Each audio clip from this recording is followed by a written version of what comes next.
Salut tout le monde et bienvenue sur ma chaîne. Aujourd'hui première vidéo et du coup ce sera une vidéo pour vous expliquer mon expérience en tant que fille au pair, le pourquoi du comment, tout savoir avant de devenir une fille au pair, le avant, le pendant et le après. Donc si ça vous plaît, je vous laisse regarder la suite. Une fille au pair. Donc qu'est-ce qui m'a emmené à devenir fille au pair, le pourquoi du comment.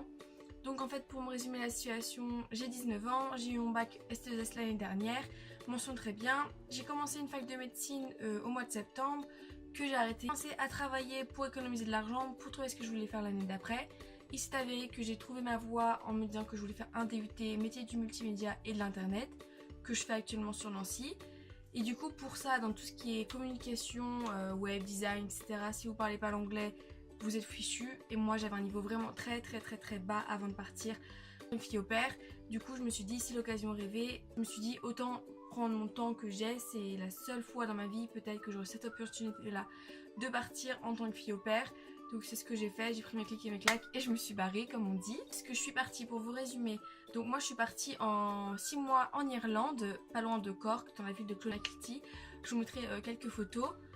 Mais pour partir au Canada, aux États-Unis ou en Australie, enfin tous les pays qui ne sont hors Europe, vous devez savoir qu'il vous faut un visa parce que vous êtes fille au pair est considéré comme un travail, donc il vous faut un visa vacances-travail quand vous partez sur une durée plus longue que 3 mois. Moi je partais pour une durée de 6 mois, il me fallait donc un visa.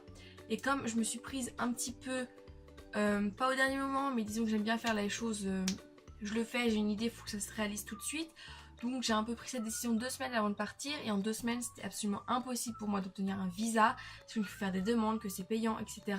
J'ai dû annuler ces idées-là à contre-cœur. Du coup en parlant avec mes parents, ma mère me proposait pourquoi pas l'Irlande, puis l'Irlande, et au final c'est là-bas que je suis partie. Et je ne regrette pas, c'est vraiment un magnifique pays à faire, franchement à faire en tant que fille au pair ou en voyage. J'y retournerai c'est sûr parce que c'est vraiment un magnifique pays. Savoir que pour être fille au pair, vous avez plusieurs solutions pour partir. Vous avez soit les agences spécialisées dans les filles au pair, mais là il faut savoir que c'est payant et ce n'est pas une option que j'ai choisie, donc je ne pourrais pas vous en parler plus parce que j'ai pas du tout choisi cette option. Vous avez des sites internet qui vous mettent en communication avec des familles, donc ça c'est l'option que j'ai choisie. Moi je me suis inscrite sur le site aupairworld.com, un site internet qui met en relation les filles au pair et les familles qui cherchent du coup des filles au pair. Vous créez votre profil, en fait c'est un peu comme un CV, une lettre de motivation, donc vous mettez des photos d'où vous décrivez, pourquoi vous faites, qui vous êtes dans la pair, est-ce que vous avez des expériences dans la garde d'enfants, etc. Après vous allez avoir des critères de sélection, donc vous allez choisir ce que vous voulez et ce que vous ne voulez pas surtout. Donc vous mettez par exemple si vous avez le permis de conduire, si vous fumez et si vous acceptez d'être dans une famille qui fume, oui ou non, si vous acceptez de vous occuper d'enfants handicapés, et après vous avez le droit à choisir 5 pays. Donc après vous allez avoir votre fil de sélection, vous allez avoir des familles qui correspondent à vos critères et soit vous allez lire leur profil qu'ils auront créé aussi et vous allez leur écrire et vous allez commencer une conversation. Ou sinon, eux ils vont venir vers vous et vous allez dire oui je suis intéressée ou non. C'est sur le site Au Pair World que j'avais sélectionné l'Irlande, je suis rentrée en communication avec plusieurs familles. Enfin j'ai fini par faire 3 Skype avec 3 familles que je considérais comme sérieuses et avec qui je pourrais partir. Et donc laquelle je suis partie, donc qui vivait dans la banlieue de Cork, à 40 minutes de Cork, à côté de la mer. Donc vraiment dans une ville géniale, je ne regrette pas, c'est vraiment la ville, je suis tombée amoureuse de la ville où j'étais. C'était un petit village mais vraiment super mignon, je vous mettrai des photos. Vous allez adorer je pense, c'était vraiment super mignon. Et du coup dans cette famille, je me suis vraiment bien entendue avec eux sur Skype, en tout cas avec la mère, je la trouvais vraiment gentille, elle était agréable, etc. Et du coup je suis partie dans cette famille, il y avait 3 enfants, 2 garçons et une fille. Le garçon Robert qui avait 7 ans, la fille qui s'appelait Alana qui avait 9 ans et le plus grand Ryan qui avait 10 ans et qui a eu 11 ans vers quand je partais. Donc voilà, donc moi j'ai fait le choix de prendre des enfants qui étaient un petit peu plus vieux puisque c'est l'âge que mon frère a qui a 7 ans, donc j'étais plus habituée avec les enfants d'environ cet âge là. Mais les amis que je me suis faites là-bas avaient plutôt des enfants beaucoup plus jeunes que moi. Et je pense plus vous prenez des enfants jeunes, peut-être vous avez plus de travail la journée, mais le soir vous êtes plus tranquille entre guillemets, puisqu'ils se couchent plus tôt, les parents jouent plus avec eux, etc. Et en même temps je trouvais que celles qui avaient des enfants plus jeunes étaient plus attachées à eux que moi j'ai pu m'attacher. J'étais très attachée à eux, j'ai pleuré quand je suis partie, etc. C'était vraiment une expérience unique. Mais je pense qu'ils auraient été plus jeunes, vous serez plus attachés parce que vous prenez un peu vraiment comme vos petits frères, etc. Vos petites sœurs, hein, si vous savez. Donc bien à savoir si vous préférez les enfants plus jeunes, pas non plus trop jeunes, il faut que vous soyez capable de vous occuper d'un nourrisson, faut savoir changer des couches, donner le biberon, etc. etc. Puisqu'il faut pas savoir que quand moi qui avais des enfants qui allaient à l'école, du coup j'étais tranquille entre guillemets quand j'avais fini de faire le ménage pendant le temps où ils étaient à l'école, même si en Irlande ils y vont tard et ils finissent tôt. Mais j'étais quand même tranquille certaines heures, alors que les enfants en bas âge, eux, les filles au père, l'ont vraiment toute la journée. Donc ça c'est un critère à prendre en compte et non négligeable je pense. Mis sur le site ou par l'agence par laquelle vous allez passer, selon comment vous faites. Donc sur le site, pensez vraiment à poser toutes les questions que vous avez en tête, même si elles vous paraissent débiles, même si vous avez peur de les saouler. Vaut mieux vous les saouler et au pire vous y allez pas et c'était pas la bonne famille, que vous retrouvez arrivé là-bas et vous dire mais qu'est-ce que je fous ici, c'est pas du tout ce que j'avais prévu. Par exemple, moi j'étais un petit peu déçue du sens que je suis arrivée dans une famille qui avait 2 chevaux. Donc ça je le savais puisque j'ai un peu choisi la famille pour ça, parce que comme j'ai fait de l'équitation pendant très longtemps, ça me faisait super plaisir de pouvoir remonter à cheval dans un pays aussi magnifique, etc. Donc ça m'a un peu attirée, c'est vrai, mais on m'avait pas précisé qu'il y avait d'autres animaux de compagnie, excusez-moi. Donc on avait 2 autres chiens et 3 chats. Sachant que je n'étais pas au courant, du coup c'est moi qui devais m'occuper d'eux, les nourrir, les sortir, changer les litières des chats, etc. etc. Et ça j'étais pas du tout au courant quand je suis arrivée.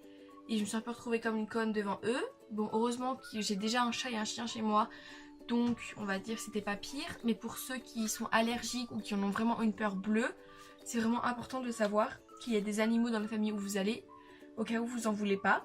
Et je vous conseille de vous renseigner sur la ville dans laquelle vous allez, pour savoir s'il y a des choses à faire, s'il y a d'autres filles au père, où il y a un aéroport pas loin, ou etc. Toutes les commodités que vous voulez. Renseignez-vous quand même dans la ville, pour pas vous retrouver dans un patelin paumé, surtout si vous n'avez pas le droit de conduire. Et renseignez-vous aussi, vous pouvez, sur la famille. Honnêtement, je vais pas vous mentir, je l'ai fait. Moi j'ai fait des recherches sur ma famille en tapant leur nom qu'ils m'avaient donné sur Google pour savoir si vous tombez pas sur une famille folle entre guillemets. Je veux pas vous faire peur, mais j'ai eu des amis là-bas qui sont vraiment tombés sur des familles pas cool, qu'elles ont dû changer de famille parce qu'il y avait de la violence, etc. etc. Donc renseignez-vous bien, le plus que vous pouvez du moins, sur famille. Moi j'ai réussi à trouver parce que la mère tenait un blog, etc. Donc je suis tombée sur son blog et ça m'a rassurée. Je me suis dit ça avait l'air super cool. Skype, vous devez absolument faire un Skype avec votre famille, c'est vraiment très important. C'est là que vous allez voir si le feeling passe vraiment, parce que même si vous écrivez sur le site, sachant que des fois les délais de réponse sont longs avec les décalages horaires entre par exemple l'Australie, la France, le Canada, etc. etc. Bon, l'Irlande il n'y avait qu'une heure, donc pour se parler c'était assez cool, mais quand je parlais avec d'autres familles qui étaient en Australie ou au Canada par exemple, pour se communiquer c'était un message par jour, parce qu'avec le décalage horaire c'était pas possible. Et du coup le Skype c'est vraiment très important, c'est là que vous allez vous rendre compte laquelle famille vous préférez, laquelle vous avez le meilleur feeling, et vraiment le feeling c'est ce que vous devez ressentir le plus. Si vous avez un bon feeling, que vous sentez que vous pouvez y aller, etc. c'est vraiment le mieux à faire. C'est si la famille avec qui vous êtes en contact, que vous avez un bon feeling, peut vous donner le numéro de leur ancienne fille au père pour communiquer avec elle, pour savoir un peu comment ça se passe la journée, comment est la famille au quotidien, etc. etc. Je pense que ça peut être vraiment une très bonne idée. J'ai pas eu l'occasion de faire ça, mais si j'aurais pu, je l'aurais fait. C'est à votre charge. Normalement, en tout cas moi c'était à ma charge. Sinon c'est la seule chose que vous avez à payer, puisque l'hébergement, la nourriture, etc. est payé par la famille, en plus de votre salaire. Et du coup, vous avez juste à payer l'avion. Donc moi je m'y suis pris un peu d'un moment, sachant que j'ai trouvé ma famille et pris mon billet d'avion une semaine avant que je parte. Donc voilà, mes parents étaient très contents on va dire. Donc ça c'est la seule chose que vous avez à charge. Et les valises aussi, du sens que vous partez pour une durée assez longue. Vous n'êtes pas sûr de pouvoir rentrer dans votre famille pendant cette période-là. Moi je suis pas rentrée des 6 mois que j'étais en Irlande. Une fois mon père est venu me voir, c'est tout. Et du coup j'ai pas pu changer de vêtements entre guillemets pendant 6 mois. Donc moi j'avais pris énormément de vêtements. J'avais des valises énormes. Vraiment, c'était les sacs blancs que vous pouvez mettre plein d'affaires et que vous aspirez, qu'ils deviennent compressés. C'est beaucoup plus petit, ça prend beaucoup moins de place. Je vous conseille vraiment de faire ça. Moi, c'est ce que j'ai fait. J'ai pu prendre au moins le triple d'affaires que j'aurais pu prendre si j'aurais pas fait ça dans mes valises. Et en plus, comme j'avais les affaires d'équitation à prendre, etc., ça m'a rajouté des affaires. Donc, voilà. Pensez bien à vous organiser et quand vous réservez votre billet d'avion, au pire à prendre un supplément bagage. C'est ce que j'ai dû faire au retour parce que comme j'avais fait du shopping sur place, j'avais encore plus de... Ensuite, on va parler de l'expérience en temps, l'expérience de fille au père quand vous êtes dans la famille, une fois que vous êtes arrivé à l'aéroport et qu'ils sont venus vous chercher et que vous êtes arrivé dans la famille. Donc comment ça s'est passé pour moi? Donc je suis arrivée un mardi après-midi vers 14h, 15h, quelque chose comme ça. Ils étaient venus, la mère et les 3 enfants étaient venus me chercher à l'aéroport de Cork. Donc c'est le plus gros aéroport qu'on avait à côté de chez nous. Donc après on est rentré dans la famille, sachant que quand je suis arrivée je ne parlais quasiment pas un mot d'anglais. C'était vraiment très compliqué pour moi. Je savais la base des bases, c'est vraiment je m'appelle et j'ai 18 ans, je savais dire que ça, on va dire quoi. Et du coup quand elle me parlait dans la voiture, j'étais un peu gênée. D'un côté je voulais avoir de la discussion et d'un autre côté je la regardais et je savais pas quoi dire. Je savais juste pas quoi lui répondre parce que je ne pouvais pas m'exprimer. Puis il y a le stress. Après moi je suis arrivée dans ma famille, ils m'ont un peu fait visiter la maison qui était extrêmement immense. J'avais ramené des cadeaux, je pense que c'est vraiment une chose à faire, arriver en ayant ramené quelque chose. Donc moi j'avais juste ramené, comme je viens de Paris, j'avais amené des petites tours Eiffel aux enfants en porte-clés et des petites pâtisseries, macarons, etc. pour les parents. Ça apporte une confiance, un contact, un lien plus fort entre guillemets dès le début. Donc moi je pense que si ce sera à faire, je le referai et je vous le conseille de le faire. Appeler mes parents pour dire que j'étais bien arrivée, etc. Et après on a mangé tous ensemble le soir avec le père qui est rentré du travail. Et du coup c'est là qu'on a pu un peu plus parler, je dis bien un petit peu entre guillemets parce que voilà, comme je vous ai dit juste avant, j'étais vraiment très nulle en anglais, donc c'était pas simple. Moi quand je suis arrivée, leur ancienne fille au père était toujours là, elle repartait 2 jours plus tard. Donc pendant 2 jours j'étais avec l'ancienne fille au père, ce qui est plutôt un bon point je pense, du sens que le lendemain matin, les enfants c'était dans la semaine, donc ils avaient cours, etc. Elle a pu montrer du matin au soir l'organisation d'une journée, qu'est-ce que je devais faire dans la journée, mes temps libres, etc. Donc moi pour vous résumer un petit peu ma journée, je me réveillais à 7h du matin, il fallait qu'à 7h30 je sois prête en bas dans la cuisine. Je rangeais un petit peu la cuisine, ensuite j'allais réveiller les enfants, une première fois en douceur, une deuxième fois 10 minutes plus tard je les réveillais pour qu'ils commencent à prendre leur douche et s'habiller. Fallait qu'à 8h tout le monde soit en bas en train de déjeuner, jusqu'à 8h30. À 8h30 on remontait tous ensemble pour se laver les dents, se coiffer, etc. pour être prêts. Et ensuite je les emmenais à l'école à pied, l'école était vraiment juste à côté de la maison, donc c'était l'heure du ménage. Sachant que quand les enfants étaient en train de petit déjeuner, je devais préparer tout ce qui était lunchbox pour le midi puisque ils mangeaient à l'école et du coup je devais leur préparer leur box pour le midi. Donc après je rentrais, je faisais le ménage, donc tout ce qui était nettoyage de cuisine, du petit déjeuner, nettoyage du sol, aspirateur, serpillière, de lessive, repassage, etc. Les tâches, et je nettoyais les chambres, je faisais les lits. Une fois par semaine quand je changeais les draps, je rangeais les armoires. Donc après c'est tous les jours la même routine. Et environ j'étais libre, je finissais tout ça vers 10h30, 11h selon les jours. Et du coup j'étais libre on va dire de 10h30, 11h jusqu'à 14h. Parce que les enfants fallait que j'allais les chercher à 14h à l'école. Quand ils arrivaient à la maison, on goûtait, donc je leur faisais leur goûter. Ensuite on faisait les devoirs, une fois que les devoirs étaient faits, on jouait à 17h, 17h30. Ils dînaient, donc il fallait que j'ai préparé le dîner avant puisqu'ils mangent super tôt en Irlande. Donc je préparais le dîner pour 17h30, ils mangeaient les enfants, moi je mangeais pas vraiment sortie parce que j'avais pas faim à 17h30. Et après une fois qu'ils avaient mangé, tu te débarrasses, tu fais la vaisselle, etc.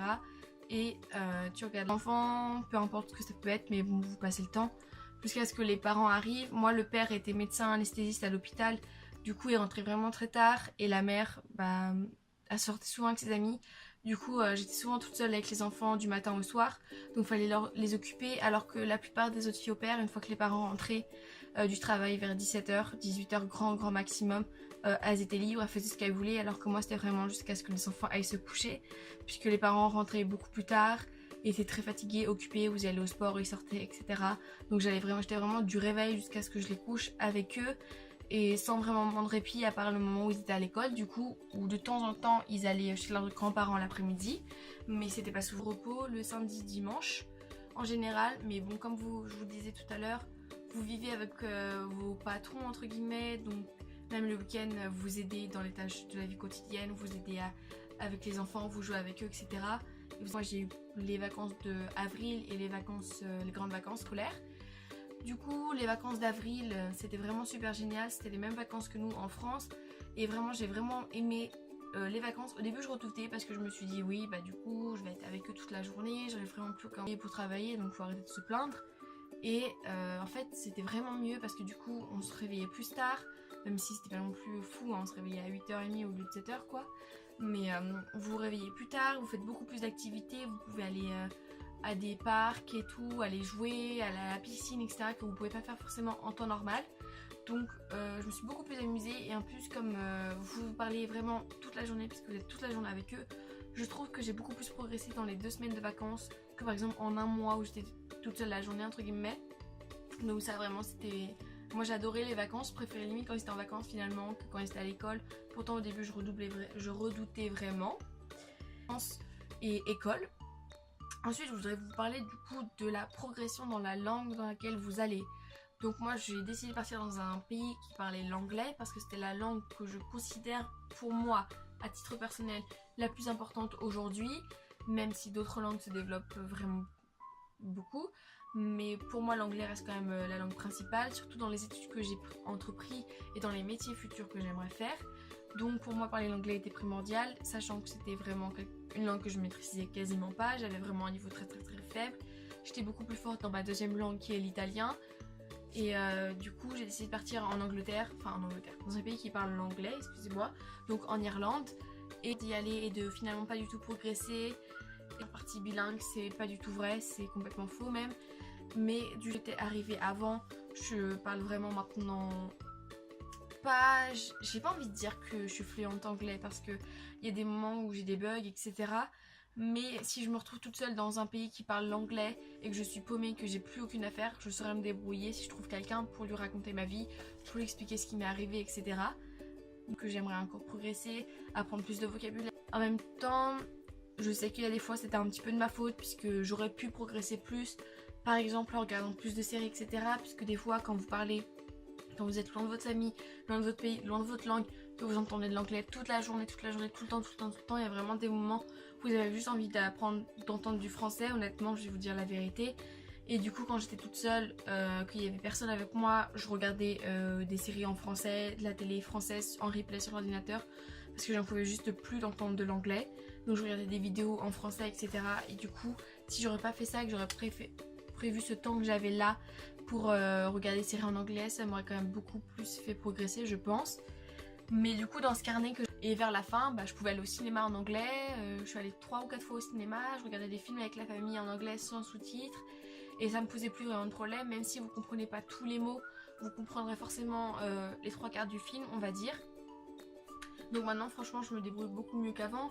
On va dire que je suis repartie avec le niveau que des gens qui parlent couramment après avoir fait 4 ans de classe européenne, etc. Très à l'aise avec l'anglais, qui regardent toutes leurs séries en anglais et tout. On va dire que je suis repartie avec ce niveau là. Mais du coup pour faire un résumé total de la vidéo, c'est vraiment de vous renseigner sur la famille dans laquelle vous partez, de sentir un bon feeling, de faire attention avec les démarches au niveau des papiers, de valises, si vous avez besoin d'un visa, de vous renseigner dans le pays où vous allez, si vous avez besoin d'une carte d'assurance maladie, etc. Et que les journées sont chargées. Ah, je vous ai pas parlé du salaire, donc moi j'étais payée 400 € par mois pour tout. Et j'avais pas de bonus entre guillemets pour les babysitting que je faisais la nuit, etc. Sur les journées types que vous allez avoir, les heures de travail, le salaire, quitte à négocier si vous pouvez, si vous osez surtout. Et franchement j'ai trouvé cette expérience vraiment très enrichissante du point de vue personnel, humain, des rencontres que j'ai fait. Je me suis fait vraiment des superbes amis là-bas que je reverrai c'est sûr parce que vraiment je les adore. On parlait tout anglais entre nous parce que j'avais pas d'autres françaises avec moi avec qui j'ai été proche.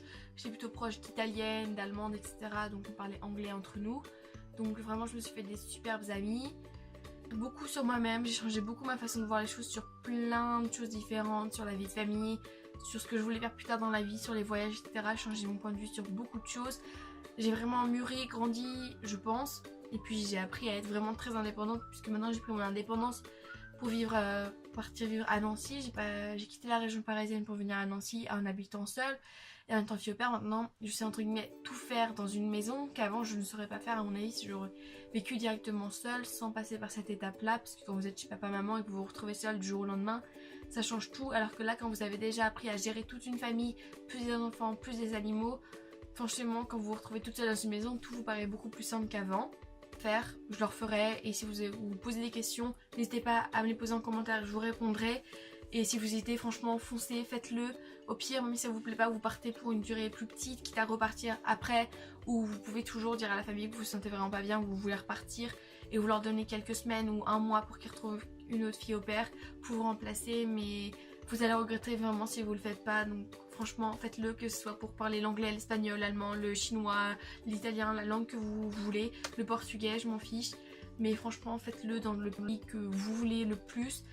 Et n'importe où vous irez, vous allez voir que ça va vraiment vous apprendre, vous allez apprendre beaucoup sur vous-même, ça va être très enrichissant.